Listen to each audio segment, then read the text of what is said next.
Welcome back to Anatomy and Physiology on Catalyst University. My name is Kevin Tokoph. Please make sure to like this video and subscribe to my channel for future videos and notifications. In this video, we're going to continue our study of the axilla. We talked about it in pretty good detail in the previous video. We talked about the structures that make it up. We talked about the quadrangular space, triangular interval, how those are made up. We eventually got into looking at some of the superficial structures that surround the axilla, and then we took a look at the cross-section of the axilla. This was really important here because we saw a bunch of the deeper structures. Now we're going to look at the deeper structures from some other views. Okay? So this picture right here is very similar to this one, except we have a huge part of the pectoralis major that's been cut, and also this clavipectoral fascia has been cut. If you want more review on some of those structures, go back and watch the previous video. We're going to pick up here with the deeper structures in the axilla, okay, and also surrounded the axilla. But let's first get oriented with this picture. This muscle over here is the deltoid. Here's the clavicle, and then this is actually over here on the far right. This is the manubrium of the sternum. This is the clavicular notch of the manubrium where the clavicle articulates to form the sternoclavicular joint. This muscle right here that's been cut, that's originating from the clavicle, this is the clavicular head of pectoralis major. And then this part of pectoralis major that's mostly originating from the sternum, as you can see here. Inferiorly it would be costal cartilages. This is the sternocostal head of pectoralis major. But just in general, pretty much the entirety of pectoralis major has been cut. Also, the clavipectoral fascia has been removed. Okay? If we go back here, remember I said if we pierce a needle through the pectoralis major, probably right here, it would go through the pectoralis major, and then it would hit this clavipectoral fascia, which is deep to the pectoralis major, and then deep to that's the pectoralis minor. So if we want to see this muscle, which is pectoralis minor, we need to both remove pectoralis major and the underlying clavipectoral fascia. And that not only allows us to see pectoralis minor, but also all these structures which are deep to that fascia. Okay? Over here we have the scalenes. This one right here is the anterior scalene, and this one is the middle scalene. The way I know that this is the anterior and this is the middle scalene is because recall that these are the ventral rami from the brachial plexus, and they emerge from the interscalene space, which is the space between the anterior and middle scalenes. So for example, this one right here, let me zoom in so you can see a little bit better, this is the C5 ventral ramus. C6, C7, C8, and then T1 is down here, and they're all emerging between the anterior and middle scalene in that interscalene space. Also notice this big artery right here, this is the subclavian artery, this really big one. There is this little one in front of it, that's the suprascapular artery, but this large one that's also going through the interscalene space, this is the subclavian artery. The one that's going anterior to the anterior scalene and not going through the interscalene space, this is the subclavian vein. So that's an important distinction. Notice that the subclavian vein does not go through the interscalene space. The two major structures that go through that space are the brachial plexus ventral rami and then also the subclavian artery. Subclavian vein does not go through that space, but it goes anterior to the anterior scalenes. However, both of these, subclavian artery and vein, along with the, as we're going to see, trunks of the brachial plexus, they're going to go underneath the clavicle right here. All three of these, the plexus, subclavian artery, and vein, they go underneath the clavicle, and they're going to go superior to the first rib. Once they pass over the margin of the first rib, they change names. So for example, once the subclavian artery passes over the margin of the first rib, right here it would actually be axillary artery. It changes names. Same thing with the subclavian vein. When the subclavian vein travels over the margin of the first rib, which is under the clavicle, it becomes the axillary vein. Okay? Now, a couple things here. Look at this superficial vein. This is the cephalic vein that we talked about. Remember, the cephalic vein, superficial, comes up the lateral aspect of the brachium or arm, and it has to go through this deltopectoral or clavipectoral triangle, which is this gap between the deltoid and pectoralis major, and then it will pierce the clavipectoral fascia. And remember, I said in the previous video, it'll actually empty into the deeper axillary vein, right? Because the axillary vein is deep to the clavipectoral fascia, so it has to pierce that. Well, here in this picture, clavipectoral fascia has been removed. So you can see the cephalic vein right here. It's going up the lateral aspect of the brachium. It's going to pass medial to the deltoid right here and really anterior to it, more or less. And it's going to go through that, it's not labeled here, but the clavipectoral triangle. And then it's going to pierce the clavipectoral fascia, and when it does, it can then empty into this axillary vein right here. And that allows the blood that comes from the cephalic vein to be returned to the subclavian vein and ultimately to the brachiocephalic vein and then back to the right atrium of the heart. Okay? So hopefully that makes sense. Now let's talk about some other vessels. So we already mentioned this is the subclavian vein. Emptying into that, right here would be the internal jugular vein. Here's our internal jugular vein. And lateral to that is the smaller external jugular vein, which has been cut here. Running with the internal jugular vein and going up to serve basically the inner parts of the head is the common carotid artery. It has not yet divided into the internal and external carotid arteries, but it travels with the internal jugular vein going up. Right? Now here's our subclavian artery. Coming off of that, or branching off of that, is this artery, which is the thyrocervical trunk. It's going to branch several times and serve some of the structures in the neck. And also, branching from the subclavian artery, we have this artery, which is the suprascapular artery. Suprascapular artery is going to serve the supraspinatus, which is that muscle on top of the rotator cuff. So it's going to pass underneath the clavicle here and underneath the deltoid and go to the supraspinatus muscle. Okay? If we follow the subclavian artery down, remember it's going to turn into the axillary artery when it passes over the margin of the first rib. Now here we have the thoracoacromial artery. This is a branch of the axillary artery. Okay? It's actually going to branch pretty much from right underneath the pectoralis minor muscle. We're going to talk about that in much more detail in the following video. This artery over here that's in the axilla, this is the superior thoracic artery. There's a nerve that goes along beside that initially. That's called the long thoracic nerve. The long thoracic nerve innervates the serratus anterior muscle, and initially it travels with the superior thoracic artery. If we go down much further into the axilla, kind of at the end of it, there's another artery right here called the lateral thoracic artery. This also branches from the axillary artery underneath the pectoralis minor muscle. Here's the lateral thoracic artery. This nerve that's going with it right here is the remnants and the last part of the long thoracic nerve. So notice the long thoracic nerve begins in the axilla, going next to the superior thoracic artery, but then it moves away from the superior thoracic artery underneath the pectoralis minor and emerges going next to the lateral thoracic artery over here. This artery right here is the subscapular artery.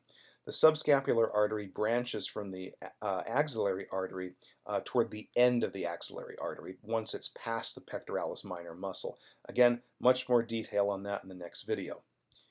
Now this space right here, this is the triangular space, and this appears to be an artery going through that space. It's going through anteriorly and emerging posteriorly. So which artery would this be that's going through the triangular space? Well, that would be the circumflex scapular artery, right? The circumflex scapular artery is a branch of the subscapular artery. So that would be the circumflex scapular artery going through the triangular space and emerging posteriorly. Now let's take a look at the nerves here. We're really looking at the brachial plexus. Let's start by looking at the ventral rami. So these were emerging in the inner scalene space between the anterior and middle scalenes. The brachial plexus, recall, is composed of ventral rami from C5, C6, C7, C8, and T1. Now you'll notice here that C5 and C6 appear to fuse. Okay? They actually fuse into what's called a superior trunk. If you remember from this slide right here, actually zoom out a little bit, C5 and C6, they do merge into a superior trunk, right? C7 does not merge with anything initially. It just kind of goes its own way as the middle trunk. And C8 and T1 ventral rami merge into an inferior trunk. So again, if we look at this really carefully, we can see C8 and T1 actually merge pretty quickly.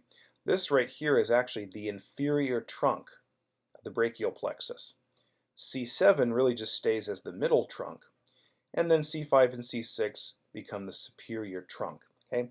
The trunks exist before you get to the clavicle. Okay? When you get to the clavicle, kind of in this area right here, they're already starting to give divisions to one another. So remember that there's a posterior division of the superior trunk going to make the posterior cord. There's a posterior division of the inferior trunk going to make the posterior cord. And there's an anterior division of the middle trunk going to make the lateral cord. Those divisions are really occurring more or less when you're underneath the clavicle. Once you emerge into the axilla, the true axillary region, they've pretty much already become cords. And so when you're looking in the axilla, this part pretty much past the clavicle, they're already cords.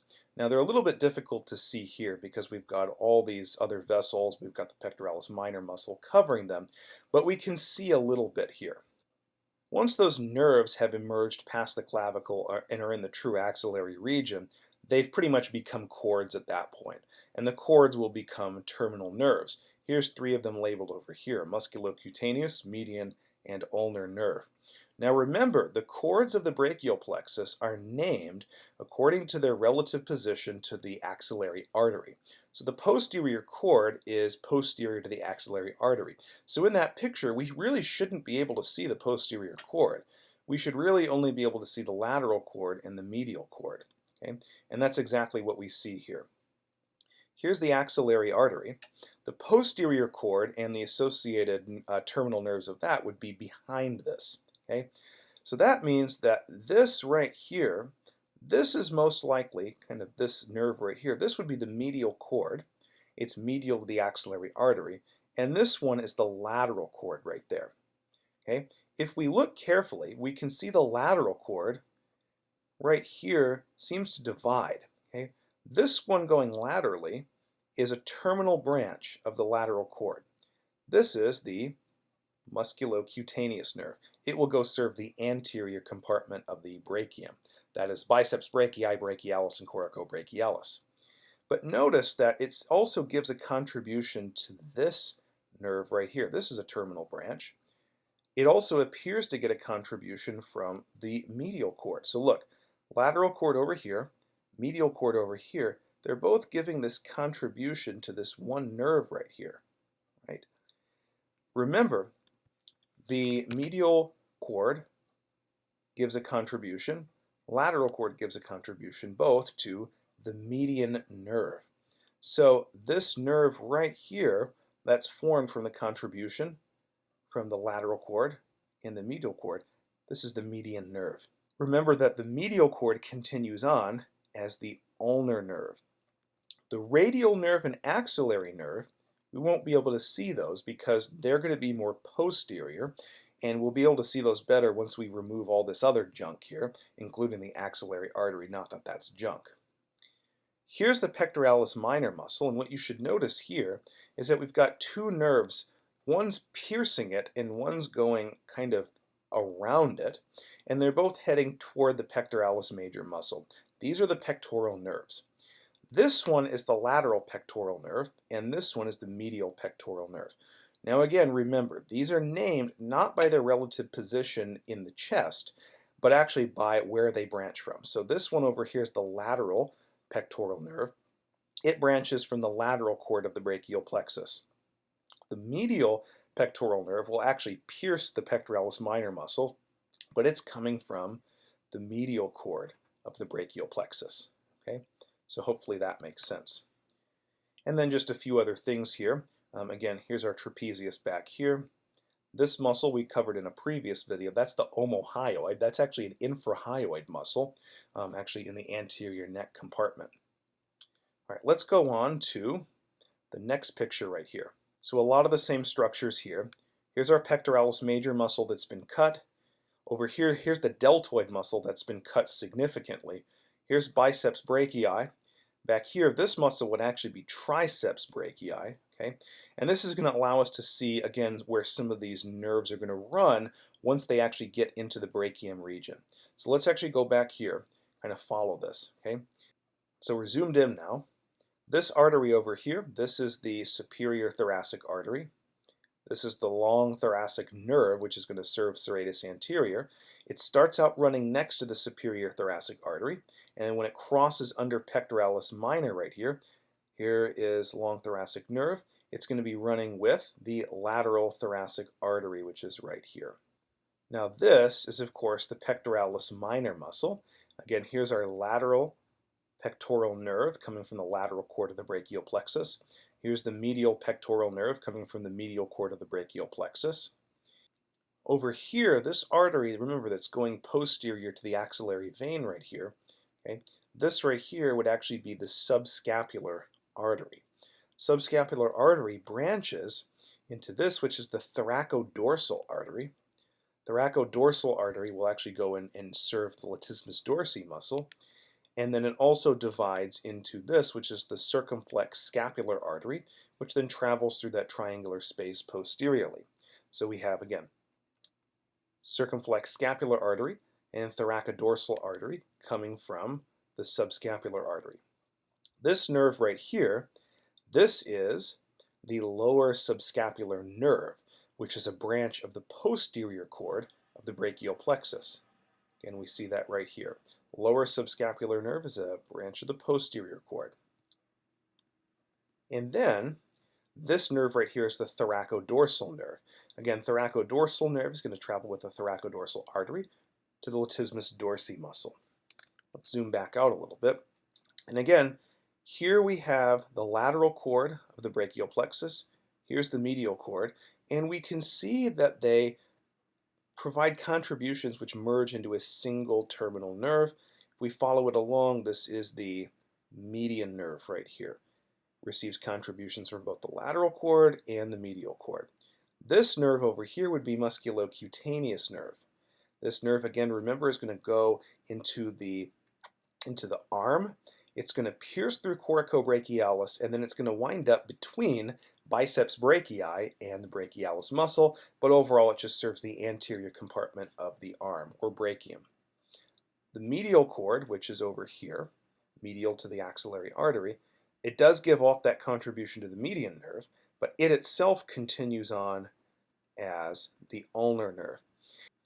And for the most part, this ulnar nerve is really just going to travel down the medial aspect of the arm, the medial aspect of the elbow, the medial aspect of the forearm, and pretty much into the hand.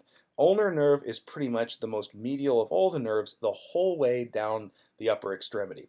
You should remember that because that's going to come into play especially when we start talking about the musculature of the forearm and the hand.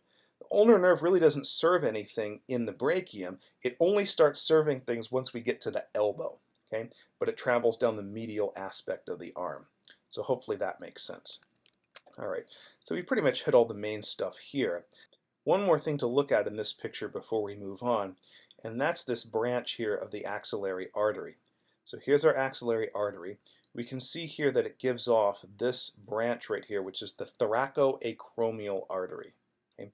The thoracoacromial artery has a ton of branches, some of which go to the pectoralis region. But for here, we can see that they're pretty much going to the shoulder region, and it serves a bunch of structures in here, including the deltoid, as you can see, the shoulder joint itself, and also the acromial region. And that's the thoracoacromial trunk or branch. All right, so let's go on and look at the next slide right here. In this picture, this is only looking at the posterior cord. So as you can see right here in the top, lateral and medial cords have both been cut. Also, the axillary artery has been removed. Okay? Remember, the posterior cord lies posterior to the axillary artery. So really to see all this stuff effectively, we have to have that removed. So first of all, here is the posterior cord of the brachial plexus. Now, the posterior cord gives off three branches. This first one is the upper subscapular nerve. This one is going to serve the superior half of the subscapularis muscle. The middle branch right here is the thoracodorsal nerve. We saw the thoracodorsal nerve in the previous slide. It actually runs with the thoracodorsal artery, which, if you remember, was a branch of the subscapular artery. So here's the thoracodorsal artery running with the thoracodorsal nerve. But the thoracodorsal nerve is going to be a branch coming off of the posterior cord. And the third branch coming off of the posterior cord, that's coming after thoracodorsal nerve, is the lower subscapular nerve. The lower subscapular nerve serves the lower half or inferior half of subscapularis. So those are the three branches coming off of the posterior cord. Okay, now, there's really two terminal branches of the posterior cord. One of them is sort of not really a terminal branch, it's just a very large, important branch coming off of the posterior cord, and that's this one right here. So it comes off, and then it loops through the quadrangular space right here. This is the quadrangular space. Do you remember what emerges through that posteriorly? That's the axillary nerve. The axillary nerve is a little bit less of a terminal branch. Some will consider it that when you look at these brachial plexus pictures. It looks like the axillary nerve is a terminal branch. It's a very important branch, and it's pretty large. So some sources will consider it a terminal branch. But in any case, it comes off after the lower subscapular nerve, and it goes to the quadrangular space to serve the deltoid and teres minor muscles. For the most part, though, the posterior cord continues on as the radial nerve. And the radial nerve is the terminal branch of the posterior cord. And it's pretty much going to go posterior to the humerus, and it's going to go into something called the radial or the spiral groove in the humerus. And it's going to run between the lateral and medial heads of triceps brachii. The radial nerve is actually going to serve the triceps brachii and the anconeus. But once the radial nerve gets to the elbow, it's pretty much going to terminate there really quickly. Okay? It'll divide into some other things, but unlike the ulnar nerve and the median nerve, the radial nerve does not really continue past the elbow, and we'll discuss that in more detail in one of the next videos. So hopefully this video gave you a good understanding of the axilla and all the associated structures. In the next video, we're going to continue a little bit more with this and talk in more detail about the arteries that come off of the axillary artery. We'll talk more about the distinctions of where the axillary artery starts and where it ends. Okay? Please make sure to like this video and subscribe to my channel for future videos and notifications. Thank you very much.